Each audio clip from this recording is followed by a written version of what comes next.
Hello everyone, welcome to biology point. I am Nishu Sehgal और आज की इस वीडियो में हम करेंगे fundamental unit of life chapter का एक इम्पोर्टेंट टॉपिक कवर जिसका नाम है प्लाज्मा मेम्ब्रेन। ये चैप्टर बहुत ही मजेदार होने वाला है, ये सेशन बहुत मजेदार होने वाला है, तो जल्दी से शुरू करते हैं। लेकिन जिसने अभी तक मेरा टेलीग्राम सब्सक्राइब नहीं किया है, मेंशन किया है लिंक डिस्क्रिप्शन में, फटाफट से जाके देख लो क्योंकि बहुत सारे mock test, MCQs, question answers मैंने वहां पे अपलोड कर दिए हैं। Go and solve it so that आपका कुछ भी टॉपिक पेंडिंग नहीं रह जाता है। बहुत मजा आने वाला है इस सेशन में। We'll try to make use of this session to the maximum. We would try to grab maximum things जितना भी हम इस सेशन से कर सकते हैं। अभी मैंने सब्सक्राइब नहीं किया है तो सब्सक्राइब कर दीजिए और एक लाइक जरूर से कर दीजिए। Let's start. Plasma membrane. Plasma membrane को हम सेल मेम्ब्रेन भी बोलते हैं। ये दोनों में प्रेजेंट होती है, प्लांट सेल में भी और एनिमल सेल में भी। जो हमारे सेल की आउटर मोस्ट कवरिंग होती है, जो साइटोप्लाज्म को अलग करती है, डिफरेंशिएट करती है बाकी सेल कंपोनेंट से, उसको हम बोलते हैं प्लाज्मा मेम्ब्रेन। प्लाज्मा मेम्ब्रेन क्या है? It is the outermost covering of the cell that separate cytoplasm from its constituents. ठीक है, इतना समझ में आ गया। अब cell membrane is selectively permeable in nature। Plasma membrane की या सेल मेम्ब्रेन की ये बहुत इंपॉर्टेंट प्रॉपर्टी है। इस प्रॉपर्टी के ऊपर बहुत सारे क्वेश्चंस पूछे जाते हैं, जो कि है selective permeability. Plasma membrane selective permeable है, इसका मतलब है it allows the entry and exit of molecules and substances through it। मतलब molecules प्लाज्मा मेम्ब्रेन के अंदर भी जा सकते हैं और प्लाज्मा मेम्ब्रेन के बाहर भी जा सकते हैं। It is a selectively permeable membrane, ये याद रखना बहुत जरूरी है। बहुत सारे क्वेश्चंस 1 मार्कर्स, कभी कभी तो 3 मार्कर्स भी इस प्लाज्मा मेम्ब्रेन के इस सिंपल सिलेक्टिव परमिएबल वर्ड से आ जाते हैं। तो ये याद रखना कि जो प्लाज्मा मेम्ब्रेन है that is a selectively permeable membrane. अब एक आपकी एनसीईआरटी बुक में एक मॉडल दे रखा है, फ्लूइड मोजेक मॉडल या फिर lipid bilayer model of plasma membrane. ये क्या है? ये मॉडल पे भी डायरेक्ट 3 मार्क का क्वेश्चन आता है। पहले समझ लेते हैं कि ये मॉडल दिया किसने था। This model was proposed by singer and Nicholson. Singer and Nicholson they gave the fluid mosaic model या फिर the lipid bilayer model of the plasma membrane.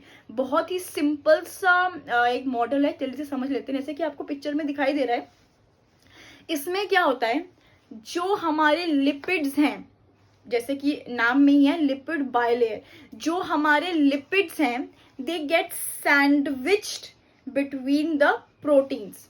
जैसे कि देखो हमारे पास एक प्लाज्मा मेम्ब्रेन है, ठीक है। एक लेयर होती है हाइड्रोफोबिक लेयर। हाइड्रोफोबिक मतलब इट इज वाटर रेपेलेंट, पानी से डर लगता है उस लेयर को। एक लेयर होती है hydrophilic, it is water loving, पानी बहुत पसंद है। इन दोनों लेयर्स के बीच में हमारे होते हैं प्रोटीन्स। प्रोटीन्स, इन दोनों के बीच में क्या होते हैं? प्रोटीन्स। और प्रोटीन्स के बीच में लिपिड की एक बाइलेयर, एक डबल लेयर सैंडविच के फॉर्म में दब जाती है। सबसे पहले हमारे पास क्या होता है? हमारे पास होता है हाइड्रोफोबिक, हाइड्रोफिलिक जोन्स, फिर हमारे पास आते हैं प्रोटीन्स और इन प्रोटीन्स के बीच में लिपिड की एक बाइलेयर होती है। इसीलिए हम इसको सैंडविच मॉडल भी कहते हैं, क्योंकि जो लिपिड की बाइलेयर है that is sandwiched between the proteins. Protein की जो लेयर है वो उसको सैंडविच की तरह कवर कर लेती है। इस मॉडल का नाम है fluid mosaic model, sandwich model भी बोल सकते हैं, या फिर lipid bilayer model of the plasma membrane. This model was proposed by singer and Nicholson. Functions of plasma membrane हमारी बॉडी में प्रेजेंट है तो ऑफ कोर्स कुछ ना कुछ फंक्शन तो करेगा ही। तो प्लाज्मा मेम्ब्रेन के 2 मेन फंक्शंस होते हैं, जैसे कि मैंने दिखाया है। First, it separates the constituents of the cell. क्या मतलब है? सेल की एक डिस्टिंक्ट कॉम्पोजिशन बना के रखता है, क्योंकि ये साइटोप्लाज्म को अलग करता है बाकी सेल के कंपोनेंट से। दूसरा मैं बता चुकी हूँ, सिलेक्टिवली परमिएबल है, तो it allows the entry and exit of molecules through it। It regulates the movement of entry and exit of molecules through it। तो मेजर 2 फंक्शंस प्लाज्मा मेम्ब्रेन के क्या है? एक तो है it regulates the movement of molecules across it, and number 2 it maintains distinct composition of the cell। अब हमने ये तो बता दिया कि मॉलिक्यूल्स ट्रांसपोर्ट कर सकते हैं प्लाज्मा मेम्ब्रेन के अक्रॉस, लेकिन कैसे करते हैं, क्या मैकेनिज्म है जो रेगुलेट करता है movement of molecules across the plasma membrane. ये जो टॉपिक है 5 मार्कर डायरेक्ट क्वेश्चन आता है इस टॉपिक से।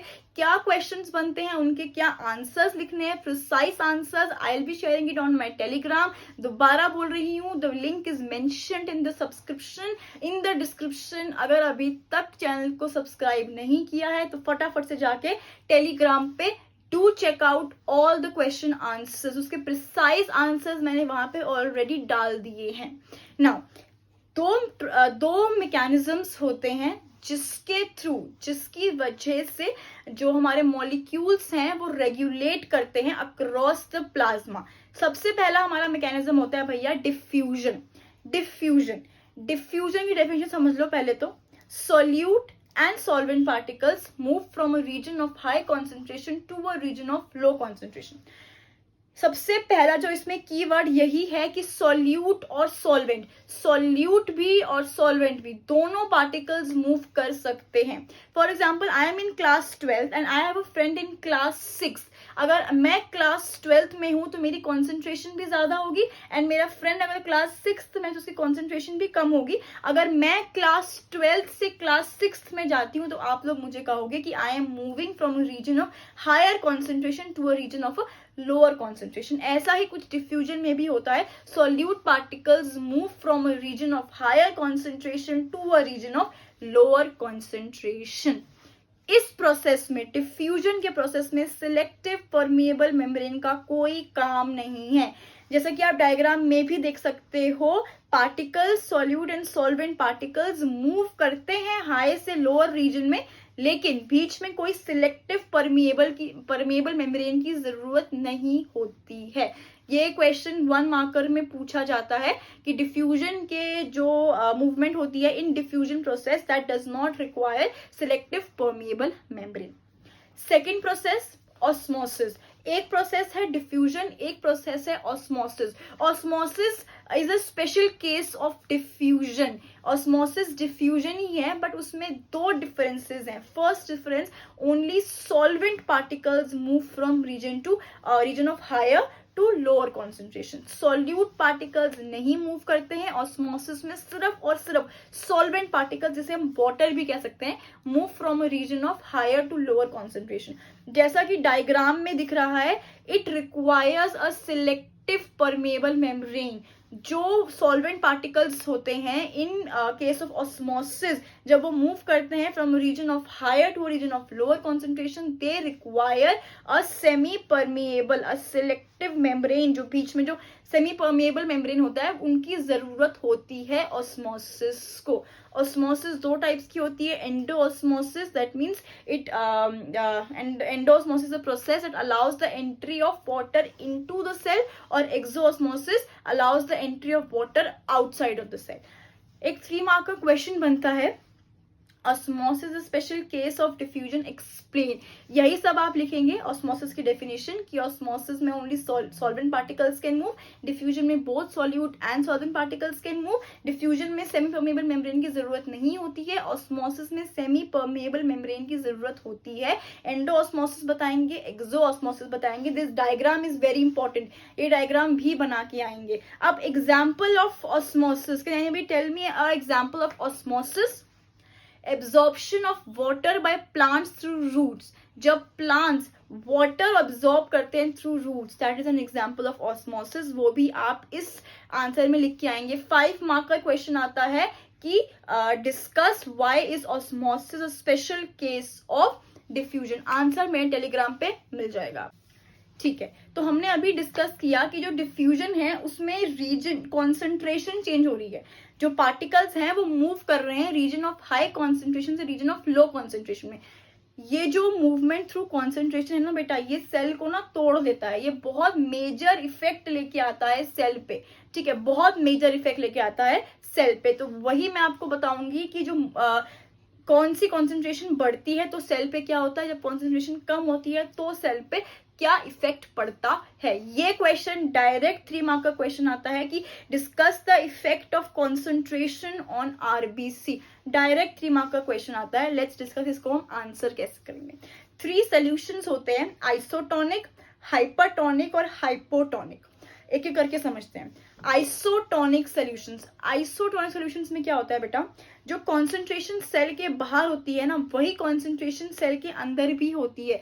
When the concentration outside the cell is equal to the concentration inside the cell, वो सोल्यूशन हो जाता है आइसोटोनिक सोल्यूशन।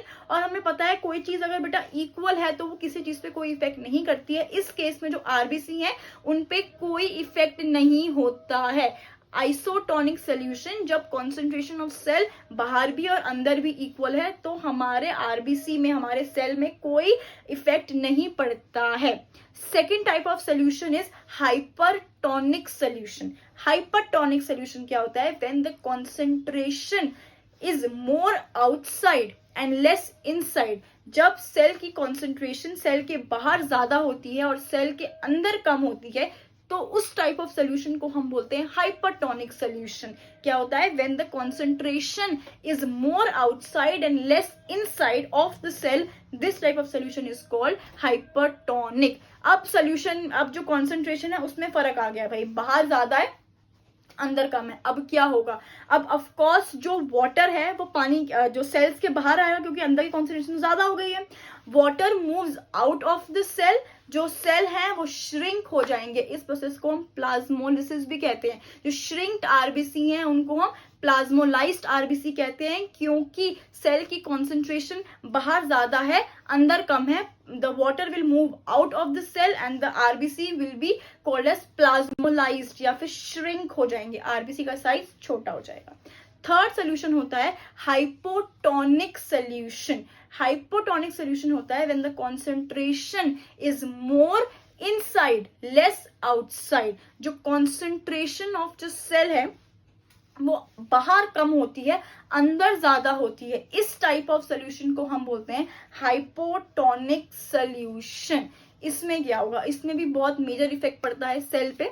जब जो कॉन्सेंट्रेशन अंदर है वो कम है तो water will move inside the cell. अब पानी चला गया है सेल्स में तो ऑफ कोर्स सेल का साइज बड़ा हो जाएगा, सेल विल स्वेल अप, सूज जाएंगे, बड़े हो जाएंगे, एंड अगर ज्यादा स्वेलअप हो गए तो दे कैन इवन बर्स्ट। तो हाइपोटोनिक सोल्यूशन क्या होता है कि when concentration is more inside less outside, water will move into the cell causing the cell to swell up and they may even burst. ये diagram आपको दिखाई दे रहा है। आइसोटोनिक सोल्यूशन में there is no change on the RBC. Hypertonic में RBC shrink हो जाते हैं क्योंकि वाटर मूव्स आउटसाइड, और हाइपोटोनिक में आरबीसी स्वेल हो जाते हैं क्योंकि वाटर मूव्स इनसाइड। 3 मार्क का क्वेश्चन आता है, ये 3 पॉइंट्स मेंशन करके आएंगे, डायग्राम बना के आएंगे, you will be scoring full 3 marks. So we come to the end of this video. अगर आपको कोई भी डाउट है इस वीडियो के किसी भी टॉपिक में, you can always comment down, I will personally solve the doubts, या फिर आप मेरे टेलीग्राम के चैनल पे भी मुझे वो डाउट भेज सकते हैं। वीडियो पसंद आई तो जरूर से एक लाइक कर देना। Do not leave the channel without subscribing. Bell icon को याद से दबा देना so that you can get notifications of more such videos.